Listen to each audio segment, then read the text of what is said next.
નમસ્તે દર્શક મિત્રો, મારું ભાવેણા ચેનલમાં આપનું હાર્દિક સ્વાગત છે। આજરોજ ભાવનગર શહેરમાં કોળી સમાજના આગેવાનો દ્વારા બગદાણાના પીડિત નવનીતભાઈ બાલઘિયા પર જીવલેણ હુમલો કરનાર આરોપીને છાવરનાર પોલીસ અધિકારીઓ પીઆઈ ડાંગર અને ડીવાયએસપી ઝાલા અને પટેલ સાહેબ વિરુદ્ધ કાર્યવાહી કરવામાં આવે તેમ રાજુભાઈ સોલંકી દ્વારા એસપી સાહેબને આવેદનપત્ર આપવામાં આવ્યું હતું। અહેવાલ કિરણભાઈ ચૌહાણ, ભાવનગર એસપી કચેરી ખાતે સમસ્ત કોળી સમાજના યુવાનો, વડીલો, આગેવાનો ખાસ કરીને એસપી સાહેબને રજૂઆત કરવા આવ્યા હતા। રજૂઆત એવી હતી કે જે રીતે બગદાણાની અંદર પોલીસ દ્વારા અને અસામાજિક તત્વો દ્વારા નવનીતભાઈ ઉપર જે હિચકારો હુમલો કરવામાં આવ્યો, જીવલેણ હુમલો કરવામાં આવ્યો, એના અનુસંધાને જે રીતે તપાસમાં ઢીલી નીતિ રાખી પીઆઈ અને ડીવાયએસપી અને બીજા એક અધિકારી પટેલ સાહેબ,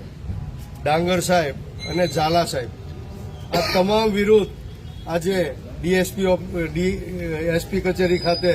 આવેદનપત્ર આપવામાં આવ્યું છે। આ આવેદનપત્રની અંદર ખાસ આપણે રજૂઆત એ છે કે જે રીતે આ ઘટના બની અને નવનીતભાઈ બાલધિયા એણે આ અધિકારીઓને રજૂઆત કરી, ફરિયાદ કરી, એફઆઈઆર કરવાની વાત કરી, પરંતુ ક્યાંક ને ક્યાંક આ અધિકારીઓએ આરોપીઓને અને હુમલો કરનાર લોકોને છાવરવા માટે ફરિયાદ ન લીધી, યોગ્ય ફરિયાદ ન લીધી, કહેવા પ્રમાણે ફરિયાદ ન લીધી। આવી ઘણી બધી બાબતોને ધ્યાને લઈ અને આરોપીઓને અને હુમલો કરનાર લોકોને છાવરવા માટે આ અધિકારીઓએ ખૂબ પ્રયત્ન કર્યા। ત્યારે એસપી સાહેબને આપણે રજૂઆત કરી કે આ અધિકારીઓએ કોના કહેવાથી આજે અમને જાણવા મળ્યું છે, લોકોમાં ચર્ચા થાય છે કે ગુજરાત રાજ્યના ભાજપના કેબિનેટ મંત્રી એવા જીતુભાઈ વાઘાણીના કહેવા પ્રમાણે આ અધિકારીઓએ ક્યાંક ને ક્યાંક આ તપાસને,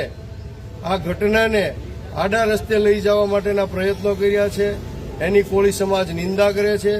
બીજી વાત એ હતી કે એક સામાન્ય બાબત હોય, ભાવનગરના એસપી અને આઈજી લેવલના અધિકારીઓને આ પ્રશ્નોનું સોલ્યુશન લાવવાનો પાવર હોય અને એ લેવલનું જે કામ હોય, ત્યારે કોળી સમાજના નેતાઓ, જે સત્તામાં બેઠેલા અમારા સમાજના આગેવાનો, વડીલો અને રાજકીય અને સામાજિક નેતાઓએ ન્યાય મેળવવા માટે છેક ગાંધીનગર સુધી જવું પડે, ગૃહમંત્રી અને મુખ્યમંત્રીઓને રજૂઆત કરવી પડે, ન્યાયની ભીખ માંગવી પડે, એ સમસ્ત ગુજરાતના કોળી સમાજ માટે અને ગુજરાતની જનતા માટે એક શરમજનક બાબત છે।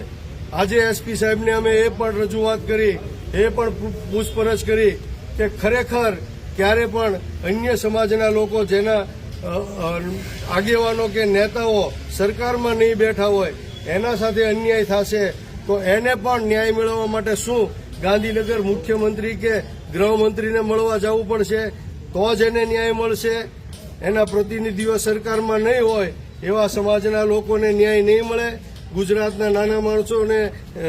ગરીબ માણસોને ન્યાય નહીં મળે? આ એક મોટો સવાલ ઉભો થાય છે। અને ખાસ કરીને ગુજરાતની અંદર અવારનવાર તમે જુઓ, હળદર જોઈ લ્યો, વિછિયા જોઈ લ્યો, ઊંચા નીચા કોટડા જોઈ લ્યો, હવે અનેક જગ્યાએ ગુજરાતની અંદર કોળી સમાજ હારે પોલીસ દ્વારા, અમુક ભ્રષ્ટ પોલીસ અધિકારીઓ દ્વારા રાજકીય કિન્નાખોરી રાખી, રાજકીય નેતાઓના ઈશારે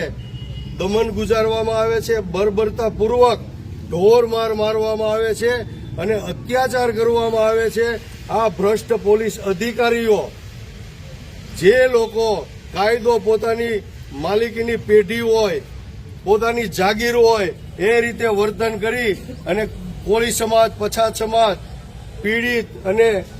નાના માણસોને દબાવવાના અને હેરાન કરવાના પ્રયત્ન કરે છે। ગુજરાતની અંદર જાણે એવું વાતાવરણ બની ગયું છે, પછાત સમાજ, કોળી સમાજ, આ તમામ સમાજના નાના વર્ગના લોકો જાણે ગુલામીમાં જીવતા હોય એવો અહેસાસ થઈ રહ્યો છે। ત્યારે આજે આ બગદાણાની ઘટનાની અંદર જે 3 પોલીસ અધિકારીઓએ